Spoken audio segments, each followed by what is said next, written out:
अनुभव प्रचितीतला अनुभव घेऊनच पुढच्या जन्माला जावं लागते। आणि त्या दिवशी आम्हाला अनुभव कळून येते की आम्ही जशी पतिवर्तेनं झुकवलेली मान, पतिवर्तेनं घेतलेला पदर, पतिवर्तेनं गळ्यात घालेले अलंकार, पतिवर्तेच्या मस्तकाचं कपाळाचं सौभाग्यवतीचं कुंकू आणि तिच्या आचरणी भक्तीच्या बळावर आम्हाला देवाकडली ही कर्मधर्माच्या काट्याच्या मापावरच आम्हाला कळते। इथं काहीच कळत नाही। माणसं इथं जगामध्ये सुखी होतात आणि आपल्याला वाटते फलाना काशीला गेला काय की, फलाना पंढरपूरला गेला काय की, फलाना माहूरला गेला काय की, फलाना कोण्या गावला गेला काय की, फलाना कोण्या देवाकडे गेला काय की म्हणून सुखी झाला काय की। असं काहीच नसतं। इथला सुखी तिथं नरकाला जाते आणि इथला दुःखी तिथं स्वर्गाला अजर अमर पदाच्या पायावर जाऊ शकते हे निश्चित आहे। कोणाच्या वैभवाहून, कोणाच्या धनाहून, कोणाच्या भाडीहून, कोणाच्या ताकदीहून आणि कोणाच्या मोठेपणाहून इथलं गणित लावता येत नाही। का तर कर्माचा आणि धर्माचा काटा जोपर्यंत मापल्या जाणार नाही त्या दिवशी त्याची किंमत होईल, तर त्या दिवशीच किंमत होते, अगोदर किंमत होत नाही। या शास्त्राच्या नियमावलीप्रमाणे म्हणून आपण 2 तास 1.5 तास 1 तासाच्या वेळेमध्ये जसा आपल्याला भक्ती माता चिद्रूप अवस्था आणि तुमचा आमचं मन प्रसन्न करणारं भजन तितक्या वेळेमध्ये आपल्याला भजन म्हणायचं आणि तुमच्या जीवाला अति त्रास देऊनही भजनाचा उपयोग नाही म्हणून 1-2 तासामध्ये आपण आपल्या सेवेला जसा आपल्या सोयीप्रमाणे त्या सोयीप्रमाणे लावू। म्हणून आई तू ब्रह्मानंदाचा, तू कैवल्याचा, असा देवाचा तू देवा, तू ब्रह्मानंदाचा कैवल्याचा असा देवाचा तू देवा, जाणता ठेवते ते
योग ज्ञान मार्ग करत असताना दादा एक लक्षात घ्या, आम्हाला परमार्थ रात्रभर करण्यापेक्षा, आम्ही परमार्थ महिनाभर करण्यापेक्षा, आम्ही परमार्थ सालभर करण्यापेक्षा, आम्ही परमार्थ 1 सहस्त्र करण्यापेक्षा आमच्या परमार्थाची गती कोण्या लेवलची आहे आणि आमचा परमार्थ उत्सुकरित्या ज्ञानावर किती अवलंबून आहे त्याच्यापेक्षा आमच्याकडे ज्ञान किती आहे ही महत्वाची बाब 5 पैसे नाही। आमच्याकडं त्या ज्ञानाला लागणारं साधन किती उत्तम आहे त्याच्यावर परमार्थ ठेपलेला आहे। लक्षात कलियुगी साधन उत्तम, धर्म तीर्थ वर्त दान परी परी या वेगळे दर्शन आचरणयुक्त होय म्हणा। कलियुगाला वर्त धर्मदान हे साधन जरी सांगितले असले त्याच्या पलीकडलं एक साधन आहे ते लागते। तुम्ही वर्त केल्या तर जमते, दान केल्या गेल्यानं जमत, दान करण्या गेल्यानं काही घोर नाही, दान केल्या तर धर्म करण्या गेल्यानं घोर नाही, धर्म केल्या तर तुम्ही तप करण्या गेल्यानं घोर नाही। हे एक साधन जमू शकतात, पण या सगळ्या साधनाच्या प्रति एक साधन आहे त्याचं नाव आहे आचरण।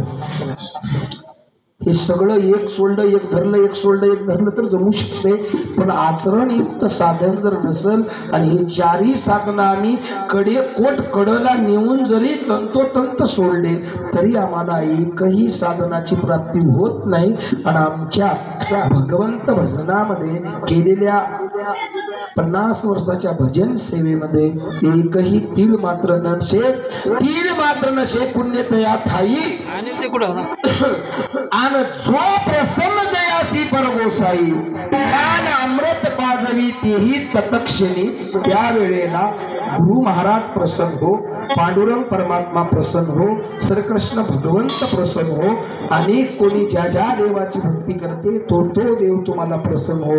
तर त्या देवाला तृप्त करण्यासाठी आचरणयुक्त भक्ती आमच्या जीवन प्रवासामध्ये लागते. आम्ही धर्मपाठ नाही केला तरी जमते, कर्म आम्ही पाठ नाही केले तरी जमते, आम्ही व्यासपीठ कोणत्या ज्ञानाचं आचरण नाही केलं तरी जमते, पण आमच्याकडे ज्या जीवाला लागणारी वस्तू एक या हृदयामध्ये आहे आणि त्या वस्तूचं नाव आहे जीव आणि त्या जीवाच्या ठाई असणारी जी अवस्था आहे त्या अवस्थेला आचरणयुक्त प्रधान अशी स्थिती म्हणते. मोक्ष सिद्धांत म्हणतं आचरणयुक्त प्रधान ऐसी स्थिती जयासी जीव छिन्न छिन्न होती ऐसा भेद भाव न करे जया नामा प्रती ते नाम आत्मचिंतनी नसे.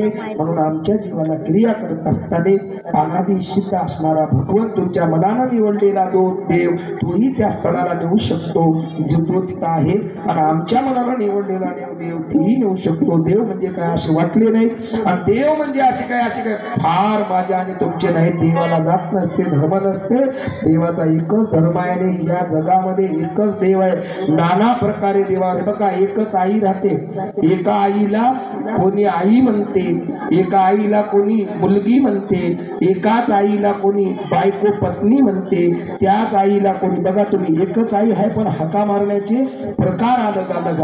म्हणून ईश्वर तसा एकच चरणी आणि एकच वचनी विराजमान आहे. फक्त आम्ही हका कोण्या पद्धतीनं मारत आहोत याच्यावर ध्येय आहे. म्हणून शास्त्र म्हणतं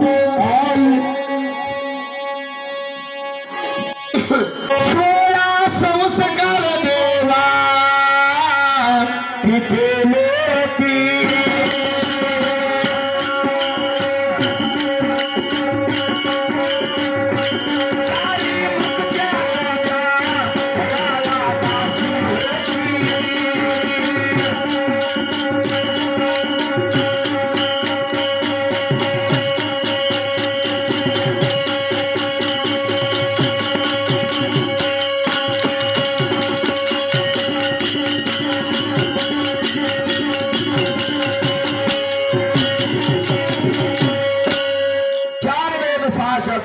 पुराण 52 उपनिषद 16 संस्कार 36 पाकांड आणि असे सगळे साधन ज्या चरणावर मोडतात तो एक अनाधिपती, तो विश्वपती, तो ज्ञान पारखी, तो ज्ञानाचा सूर्य. का तर शास्त्र म्हणतं 12 ओंकार 16 संस्कार 36 पाकांड आणि या कर्मसृष्टीवर 56 कोटी मेरू. या कर्मसृष्टीचा विस्तार ज्या प्रभू चिंतनामध्ये मग्न आहे, गुंग आहे आणि ती अवस्था प्रदान करण्यासाठी अनेक लोकांची जन्मल तवापासून त्या देवाची भेट होण्यासाठी इच्छा आहे. असा परमेश्वर असणारा भगवंत, असा देव आणि असा जीवाची सारथी आणि असा जीवाचा शुभचिंतक निवडल्यावर पुन्हा आम्हाला दुःखाच्या गावाला यावं लागत नाही. म्हणून शास्त्र म्हणतं देवा तुझीच ख्याती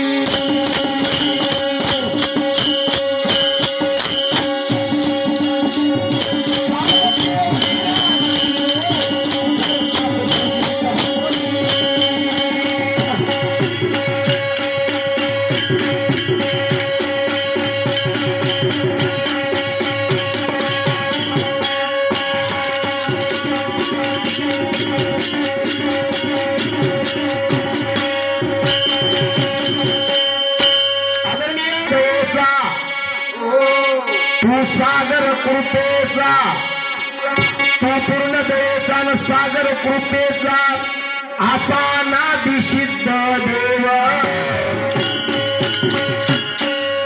असा नादिसिद्ध देव जाणता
माझे भजन देवा पूर्ण व्हावे आणि जीवाचे पूर्ण भार उतरावे. माझं भजन कवा साधलं, माझ्या जीवाचा पूर्ण भार उतरला त्या दिवशी माझं भजन साधलं.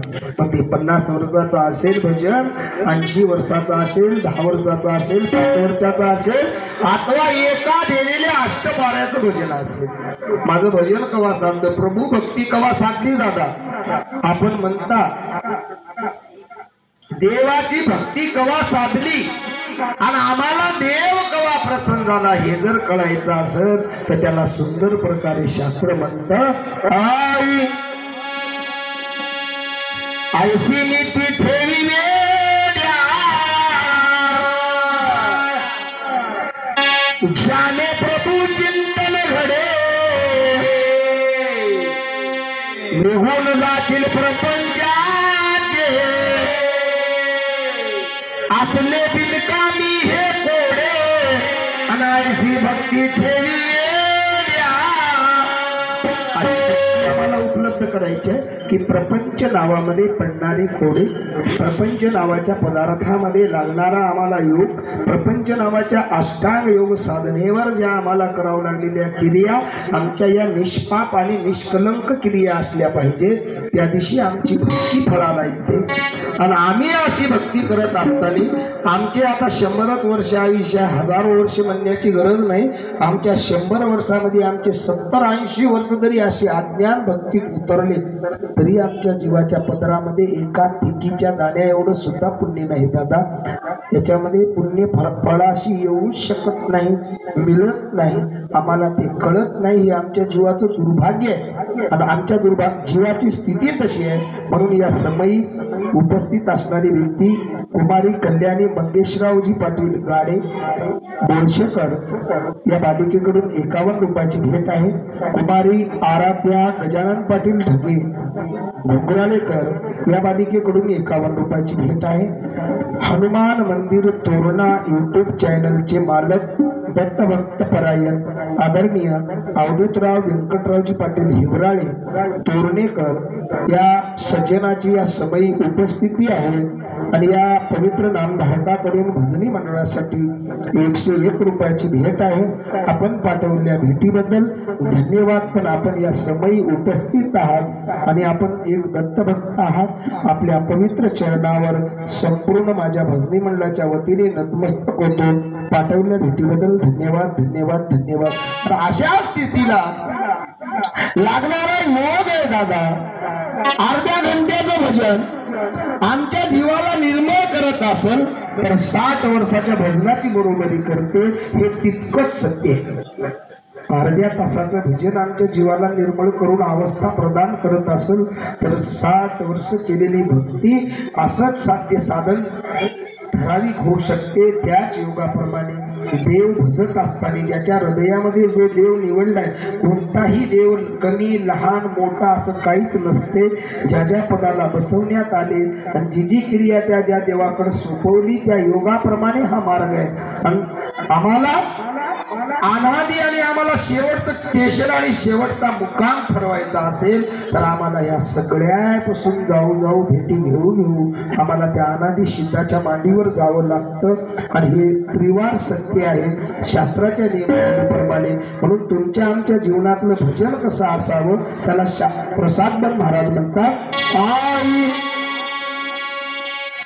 प्रभू घेई व्यापक दिली जगाचा, प्रभू घेई रे व्यापक दिली जगाचा. आणि कासाठी ऐसा व्यापक व्हावा तिने जगी, ऐसा व्यापक व्हावा आनंद स्थळी, ऐसा व्यापकाशी जो निर्दाळी आणि तोच एक काळी अमर होत असेल. अमर शिडीमध्ये सांगण्यात आलं की या अमराच्या अमर तत्वावर त्याच्या मांडीवर बसायचा असेल, पूर्ण आमचा भार उतरून टाकायचा असेल तर त्या देवाला अस्तित्व कसं टिकवावं दादा.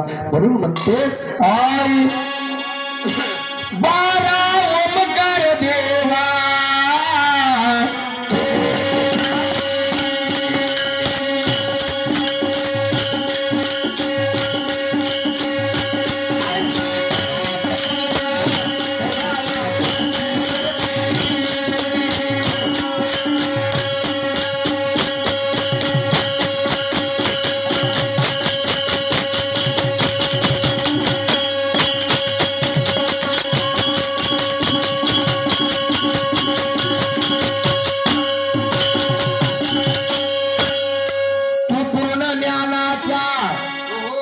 तू अनंत ब्रह्मांडाचा असा व्यापक जगी तू एक,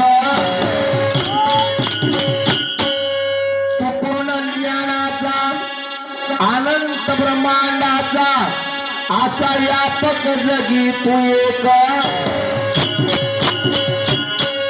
शांतता घे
चौसष्ट कला शास्त्र सांगतात व्यवसाय पाटील, पण या 64 कला आणि हे जे कला आहेत याच्या वेगळा परमात्मा आहे.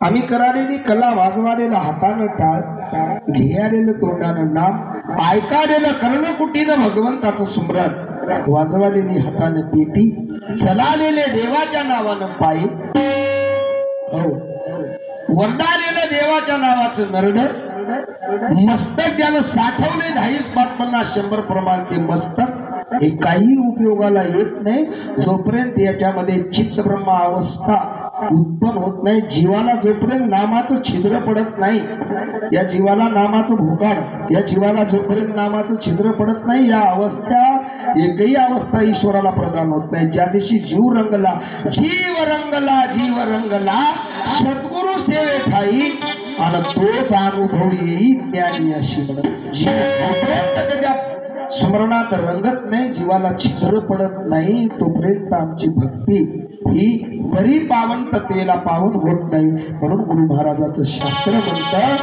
64 कला देवा,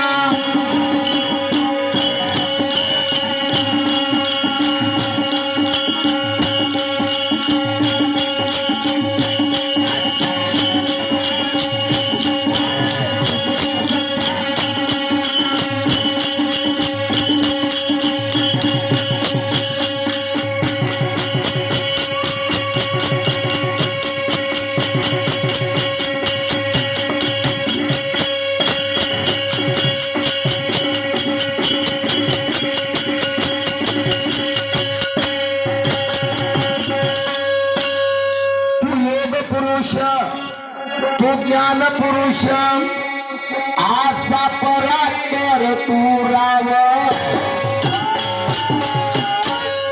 तो योग पुरुष ज्ञान पुरुष आसा परात्पर तू राव,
एकच अवतार दे, सर्व सृष्टी आली, सर्वापार जयाचे आसन, ऐसा शुद्ध लक्षिणीचा निर्वाण, आणि तोच परमात्मा निर्गुण सगुण तव रूप जाण, एकची विश्वव्यापक.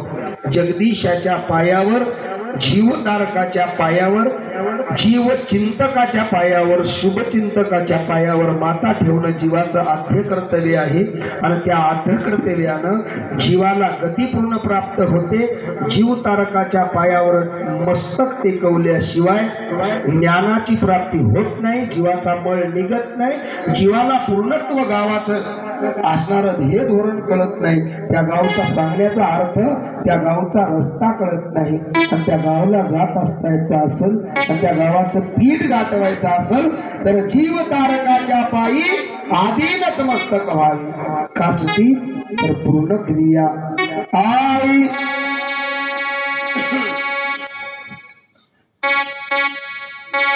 तीर्थवर्त कर्मदान आईसे स्वरूप तयाचे पूर्ण व्यापक ते जगी एक भगवान तयाचे लक्षण शुद्ध असे. सगळ्या व्यापकावर तीर्थवर्त कर्मदान ऐसा एक शुद्ध लक्षणीचा असणारा भगवंत लक्षण शुद्ध करण्यासाठी आलेला देव. आणि त्या देवाच्या चरणकोटीवर, त्या देवाच्या चरणावर मस्तक ठेवून प्रसादमन महाराज म्हणतात, आई तू जीवा हिताचा प्रसाद म्हणे, तू जीवा हिताचा, तू ज्ञान कृपेचा, असा तू शुद्ध लक्ष्मी देव. तू जीवा हिताचा, तू ज्ञान कृपेचा, असा शुद्ध लक्ष्मी देव. जाणता